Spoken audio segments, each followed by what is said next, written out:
Network Interference is produced and distributed by Lunavox. Lunavox, that's the name we came up with. Please stand by.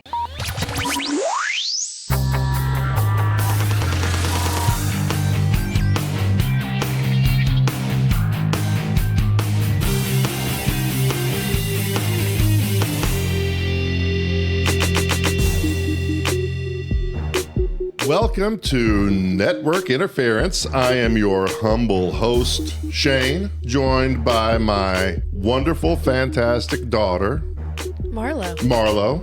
Like I said, I was about to say that right on the tip of my tongue. I was just speeding it up a little bit. That's right. No we need to. The show needs to go a lot faster than it's been going. Keep it going. Keep it rolling. Keep it going like a train. And tell me what's going on today. What's happening? I think that we're going to be talking about AI art. AI? Yeah. Do you know what AI is? You know what? I think there's a song about that. Yeah. It's like, AI. Is that it? Is that what we're talking about? You're close. Sounds like a fun conversation, though. All right, what is it? I don't know what that song's about. AI. What is it? Okay, well, AI stands for artificial intelligence. Oh. So like computers and computers being slightly smarter than us. Or not even slightly, I've but way more. seen that movie. Yeah, or movies. They do not end well. They don't. Never do. But we also have someone joining us to talk great. about this. Because I don't know much about it. So I'm glad we have someone joining us. Who could that be? It's your friend Eric. That sounds good. Where is he? He's actually already here. Oh, he's already here. You don't see him? No, I do not see him. I thought he was floating around on the space station. Hello, Eric. Are you there? Come in, Eric. I am here. Oh, he's there. Hello, I am here. How's it going? I'm in the outer space. You sound like you're in the outer space. Eric, tell us about what you're doing. Well, I got involved in this. People call it AI art, but I like to call it the art machine. The art machine. I like that. Better. Type in some stuff, and it gives you back a masterpiece. It really does. And what do you type in? You type in whatever you want. I try to keep them short. Some people put like really, really long stuff. I put in song lyrics sometimes. Sometimes I just... Eric like tries to keep it to some- about 3 paragraphs, I think. I didn't even think about putting in song lyrics. That's so cool. Yeah, if you put in like poetic stuff, it's like, well, let's see what comes back, you know? It seems really interesting, the whole process of all of this. Like, I'm more of a writer, so I can come up with beautiful things in writing form, and then I can put that into the AI and create things. I guess you may have just explained to me what part of the value of this is.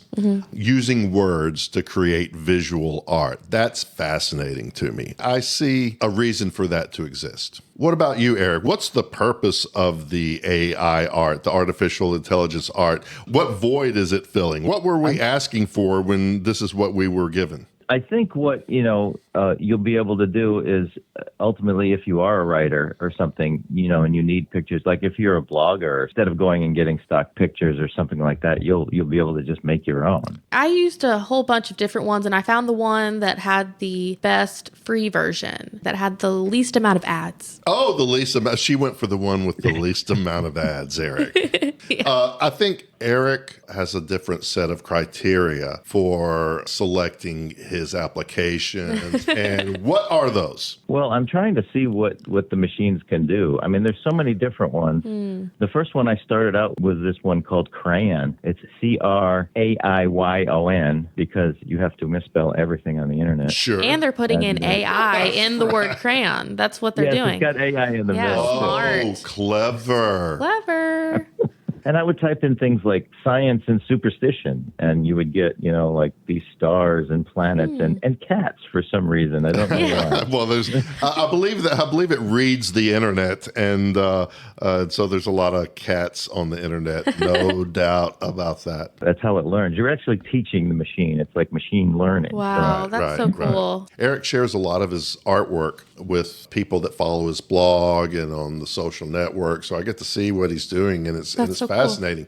Eric spends a little bit of time explaining his process. Eric, you had a kind of a guy maybe in a trench coat silhouetted on a street that's raining in maybe an alley or something. I can tell you exactly what the prompt was. It was wet city streets, moody, film noir, black and white, cinematic, atmospheric, a mysterious man. And that's like all I said, he in. limits it to 3 paragraphs, Marlowe. Just remember that. Yeah, well, it's just, I think that it's just interesting because, yeah, like I wouldn't have ever thought of some of those words. Like, I don't think that I would put noir in my. Oh, Eric's got That's him a awesome. vocabulary. I think he just keeps typing words until his fingers get tired. And then he hits the button. And see what happens. One of the things on Midjourney is you can sit there and you can watch other people typing things and see what's coming up and see what other people are typing. Oh, really? Oh, okay. wow. So you can go to other people's galleries and see all of the things that it's all open. So it's good that way.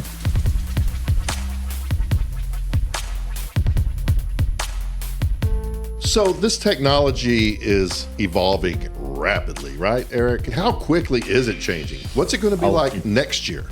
I don't know what it's going to be like in a week. It's like artists are like really freaked out about this whole thing. That's what I've read about too. That's Well, crazy. I can see it from their point of view. I mean, even though I am a graphic artist and a commercial artist and my business is technology, I draw a very wide line between that work and my artwork, the paintings that I produce. And so, sure, it's a little intimidating to think that someone else can spend 5 minutes maybe experimenting with the app a little bit, trying a few different prompts and coming up with something fabulous. However, that's always been the case with technology. That's nothing new. I've always been competing with technology. To be honest with you, I'm not that intimidated by it. I'm actually not worried about it either. And I think the people that are worried about it are the people that haven't been using it because they think it's like, it's like an art button. It's like, boop, and then there it is. It does take a lot of work. You have to learn it all at the same time. But there are things that are problems with it. And if you're an artist on the internet and you're trying to build an audience or something and you're trying to create a style, like, for example, your paintings have a tremendous style. I love your paintings. Thank you. Absolutely Appreciate amazing. you. If you're trying to do something like that with an art machine like this, every time you type in stuff, it's going to be different things. You're not going to be able to create a consistent style. And if you're working with a client or something, for example, and the client wants something specific and it's got to be exactly like this, and you're trying to make the machine do it, with the way the technology is now, you really can't do that. Gotcha. That's good to know. That's a good way to think about it, certainly today. Now, next week... Yeah. Next week it's going to be better. But next week I close the studio down. The machine is still learning, but by next year the machine will learn everything, and the artists will all be broke. Take over. That's right. Then the great art war begins. It's going to be great. I hadn't thought about the fact that the AI art isn't advanced enough to really be a threat as of yet. It will always be a threat, and it will never be a threat. Yeah. I believe that. I've been at it for 30 years. Looking at it. You just said it. There really isn't that much to be worried about. I mean, things are going to change, but things are always changing. That's the way it is. That's a great thing to say. Yeah. If we think back into the past, the arts and crafts movement started because of the Industrial Revolution, and we have all of that stuff, and modernism and all of that came after.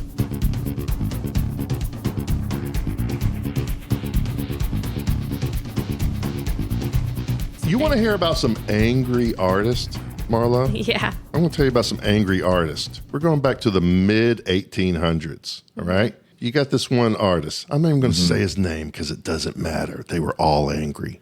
And he had just spent the last 30 years of his life finally getting that element of detail out of his portraits. Went to Europe and harassed some of the masters there, getting some tricks and some techniques, right? So he's finally got it. And he's like, yo, I finally have figured out how to paint the perfect portrait.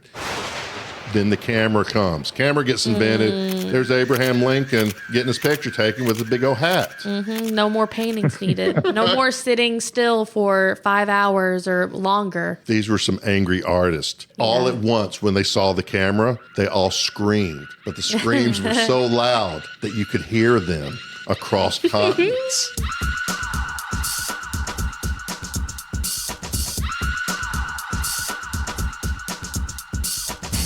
They were mad at the camera, and they were saying, well, that's just realism.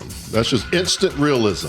Realism at the touch of a button. Oh, yeah, yes, because photography, that's not art. That's just realism. You know, that just shows what's really there. It's not work like painting is, you know, just pointing a thing and pushing a button. But the truth is, with few exceptions, for hundreds of years, that's exactly what they were trying to achieve, was realism. Yeah. That's exactly what artists were trying to do. For hundreds of years, hundreds and hundreds of years, all artists are really trying to do is make a photograph that doesn't exist yet. And that's why the old masters are so phenomenal. Phenomenal. How did they do that? Some of that stuff is photorealistic, hundreds and hundreds of years before the camera was invented.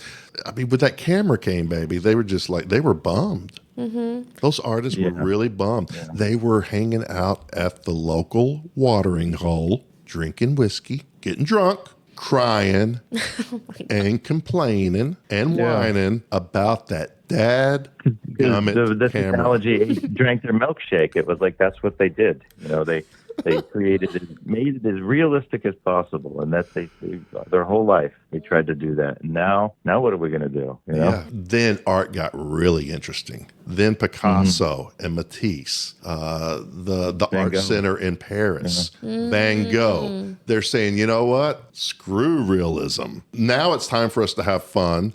That's when you started having movements every 5 or 6 years. You got a new movement. You're right. And then you got hundreds of movements. You got Cubism, you got Expressionism. And then in America, you have abstract Expressionism with Jackson Pollock. And he's not trying to create a photograph. He's just getting drunk, splashing paint around in his garage. Yeah, it's like they didn't have to worry about that need to create realism anymore. Someone like Jackson Pollock, it's not even realism. He wasn't even trying to do representation anymore. It was just like, it's about the paint.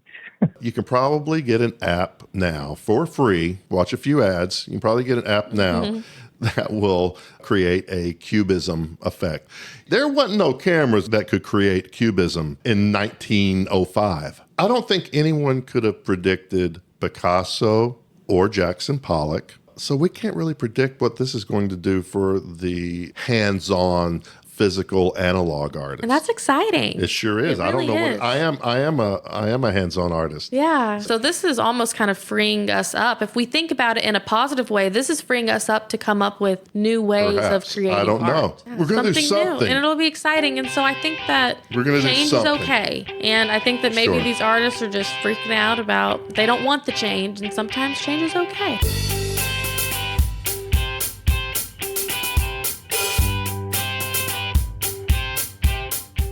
Eric and I, when we were in film school, Back in the dim time, the old days. the old days in film school, right? There was not one computer that I recall in the whole film department. No. Was there a closet containing a computer that I'm unaware of, Eric? There was a computer in the film store where they kept all the equipment. I worked there for 3 years. Oh, yeah? That was my first job from freshman, sophomore, and junior year. I was a film store attendant, and I also drove the film van. The film van. Yeah, so when you needed film stock, supplies, tapes, things like that. When you had to go into New York to go to the labs, because you always had to go to the lab, which We you went don't twice. have to do We anymore. went twice a week. I would drive Go the to van. the- It was that old Pepsi van that PepsiCo donated to the film department. Love that job. Yeah. That's So Yeah, you I guys guess got lucky. You had the film van. We didn't have the film van. We had to actually go by ourselves and, you know, put $700 in cash in our shoe while we're walking around. we were shooting 60 millimeter film for the most part, and editing with our hands. And that's why there's so much blood, sweat, and tears. Literally blood, sweat, and tears. I know I've sweated over some film. I know I've cried over some films. And probably at your... Pretty sure I cut myself. Those razor blades, baby. You know, you're Yeah. chopping the little chop. It's like a guillotine. And I bet the students at your college now, they're not doing that. They probably just use their laptops. Oh, now. absolutely. Yeah. Absolutely. For Yeah. a long time. The point is, we did not have artificial intelligence Yes. at that time. That was to come. I was just thinking the other day, you know, when I was shooting something over here, half the stuff that you go on a shoot with the cameras, the lights, all that stuff, none of that stuff was invented when we were in film school, because the lights are all LEDs and the cameras are all digital. All that stuff wasn't around.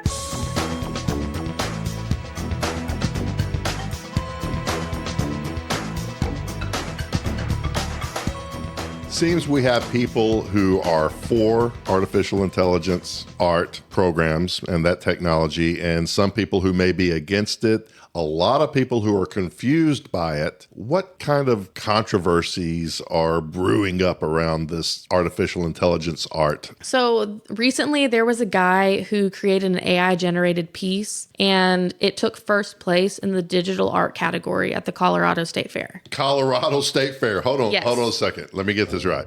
There's a guy. Yes. And he got one of these apps or a program or something on his computer. He put in some prompts, right? Like we've been talking about, generated a piece of artificial intelligence art, AI art, and won the blue ribbon? Yes. Won the blue ribbon. And so I have his piece pulled up. I thought that you could explain what it looks like just to see, do you think this is deserving of first place? Yeah, it's fantastic. It looks gorgeous. It looks like, honestly, that it was painted by Michelangelo. Yeah. It looks like it comes from the Renaissance, because that is incredible. But you're telling me that his computer did it. And won first place. All right, I got you. Eric, what say you? Well, I think winning is a problem because he was in the category of digital artist. I think that was the category. Yes. Which is the proper category, but I mean, it's a totally different process. I mean, it's not the same thing. So I think that the problem with the contest is they need a different category. Exactly. Yeah, and that's what he said That's the too. solution. Yes. AI art category. Yeah, he even said that's what he's hoping, is that he hopes that the art world will recognize AI created art as its own category. Sure. You know what? And now it's not, and so he had to I'll buy put it that. in there. There should be a category. I think he was defensive because artists just went nuts when he won. And Yes. It's just like, what the hell is this?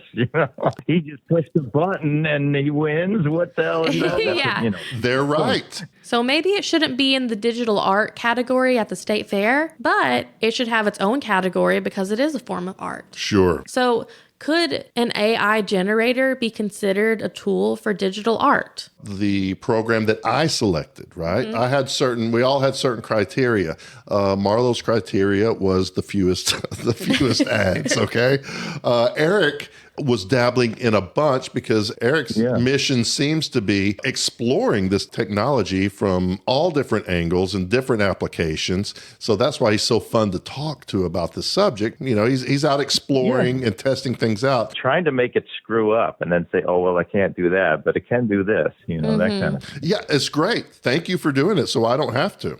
My criteria was pretty simple. I didn't want to simply put in the words and be surprised by what comes out. I wanted to use it as a tool, and the one that I tried, it's called Dream. The reason I selected that one was because I could use one of my own images as the reference, starting point reference, and then add these words to it, and I'm still using my original images. It was cool because I could dial up how much influence my original image had on the Dream version. So if you dial it all the way up, it looks almost like my original image. The more you dial it down, the more abstract your original image becomes. Again, it's just mixing an image that I've selected with a gazillion other images on the internet that it's learned from. And I've got some results that I'm really happy with. I want to get some prints made, artificially dreamed up version of my original artwork that has a little bit of this style that I can select. I think it's called synthwave.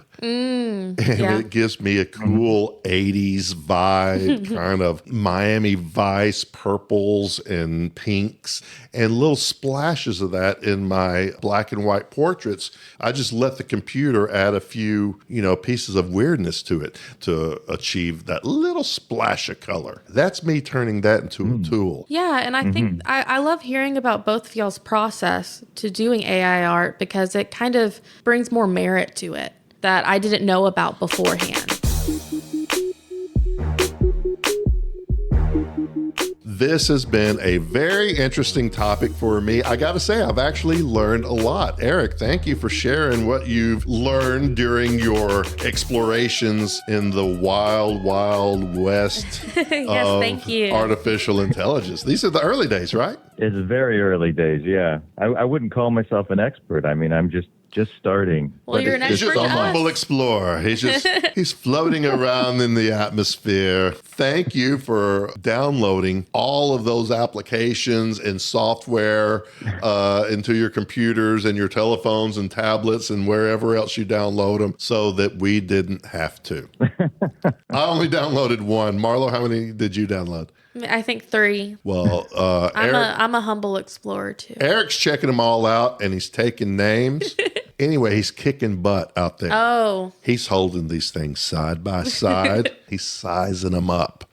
What can they do and what they can't do? I don't know, but I'm glad that you're doing it. I appreciate it. yeah. Thank you so much. Sure. Oh, it's great fun. And Marlowe, thank you for sharing what you've learned. Yeah, you're welcome. Always. I think that we will probably see each other again Maybe. in the future. See, Eric's got a computer, artificially intelligent computer that makes predictions for him. Me, I'm old school. Crystal ball all the way. Eric predicts the future. He's right a lot of the time. I'll give you that, Eric. A lot of the times you're very prophetic, but that is not 100% of the time. My crystal ball, however, 100%. 100% never fails. You can take that to the bank. And I have once before. I took my crystal ball to the bank. How much was it? No, I just said Oh, you just said. I just took it to the bank. Just to okay. share it. You with didn't. the bank Oh, tellers. gotcha. Their You want to friends. tell them their fortune. No, and I was just bragging. You're just bragging I about don't it. know, I was just, No. You know what? I was holding it and I was walking. I had to go into the bank. So, Oh, okay. but yes, I did take it to the bank. Okay. So now I'm going to look into that crystal ball, right? And I see in the future, the three of us are going to get together once again and discuss this topic in further detail. Sounds like a great That's my time. prediction. And you can take that to the bank. Eric, you can take that to the bank. We'll see if it happens. Crystal ball don't lie. Crystal ball never lies.